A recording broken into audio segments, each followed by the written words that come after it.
The dusty wind rolled through the narrow valleys of Redwood Ridge, and under the shadow of the mountains, a small auction yard buzzed with noise. Trucks rumbled. Voices shouted over the loudspeakers. Animals shifted nervously in their pens. Among them, in the darkest corner of the lot, stood a Mustang horse, chestnut brown, wild-eyed, and utterly terrified. His name was Ranger, but nobody there cared enough to know that. To them, he was just a number, just another untamed body brought in from the wild to be sold to whoever had the highest bid. Ranger had never known kindness. He had never felt a human's hand without fear clenching his chest. Born free, raised in the canyons, he'd only known the wind, the dirt, the open plains. But that life ended the moment the helicopters came. He had been chased, trapped, and torn from his herd, his mother running beside him until the dust swallowed her from sight. That was months ago. And now he stood under a rusted metal roof, flinching at every sound. He didn't eat. He didn't drink. He just stood, eyes wide, body trembling, like a statue carved from fear itself, until a woman showed up. Her name was Maggie Rhodes. She wasn't wearing boots or a cowboy hat, just old sneakers, a hoodie, and jeans stained from too many mornings spent kneeling in hay. She wasn't looking for a trophy horse. She was looking for a heartbeat she could help heal. When Maggie first saw Ranger, she stopped walking.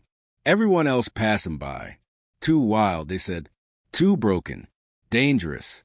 But Maggie saw something different. Not just the way his hooves were worn from pacing, not just the scars on his flank from squeezing through fences, but the look in his eye, that hopeless, silent question.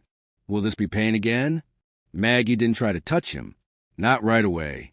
She just sat, quietly, outside the pen, letting him see her, letting him breathe without being chased. No words, no movements, just presence. She returned the next day, and the next. Each morning, she sat in that same patch of dirt. Sometimes she talked, soft and low. Sometimes not. Ranger never came close. But he stopped flinching, stopped backing into the corners every time she arrived. One day, she placed a slice of apple between them. Not too close, just close enough. He stared at it for what felt like hours.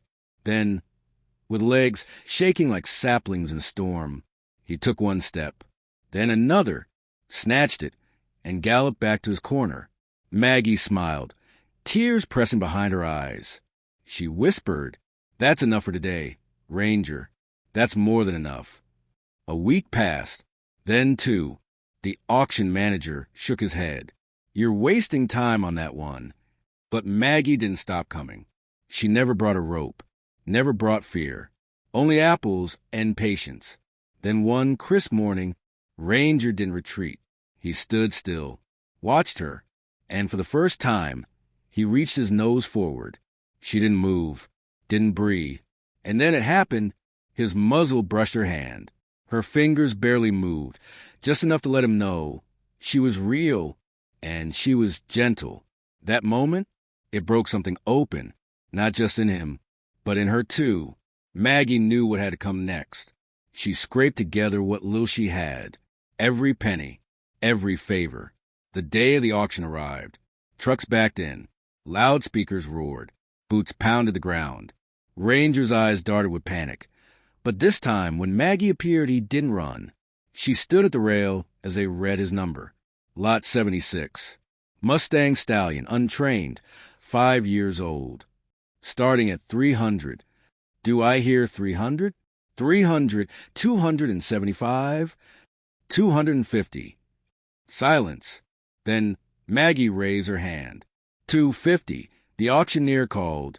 No one countered. And just like that, he was hers. The loading was slow, careful. She didn't use whips or ropes.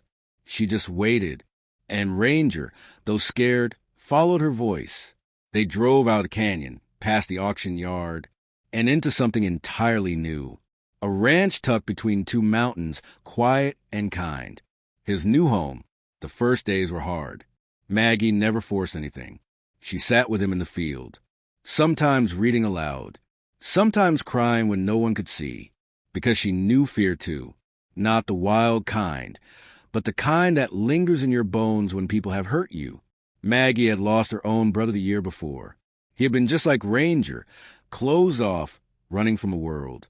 She hadn't been able to save him, but maybe, just maybe, she could save this horse. Weeks passed, and one day, Ranger didn't just take an apple. He nuzzled her shoulder. Soft, tentative, but real. She froze, then turned slightly and laid her cheek against his neck. No flinching, no retreat, just stillness. They stayed like that for a long time. A girl and a horse. Both tried to remember what it felt like to trust. Training came slowly after that, but not the usual kind. No saddles, no bits, just movement and rhythm and Maggie whispering, "You're safe, you're home." And Ranger believed her. You could see it in the way he held his head higher, in the way he ran through the fields without fear, like he remembered what freedom once felt like. A year later, Ranger wasn't a project. He wasn't a number. He was a companion, a reminder. And every time Maggie saw him standing proud on that ridge behind her house, wind brushing through his mane, she whispered, "You're not broken anymore." And maybe, just maybe, neither was she. The moral: sometimes the deepest wounds need only patience, kindness, and the courage to stay. Healing takes time, but love is never wasted.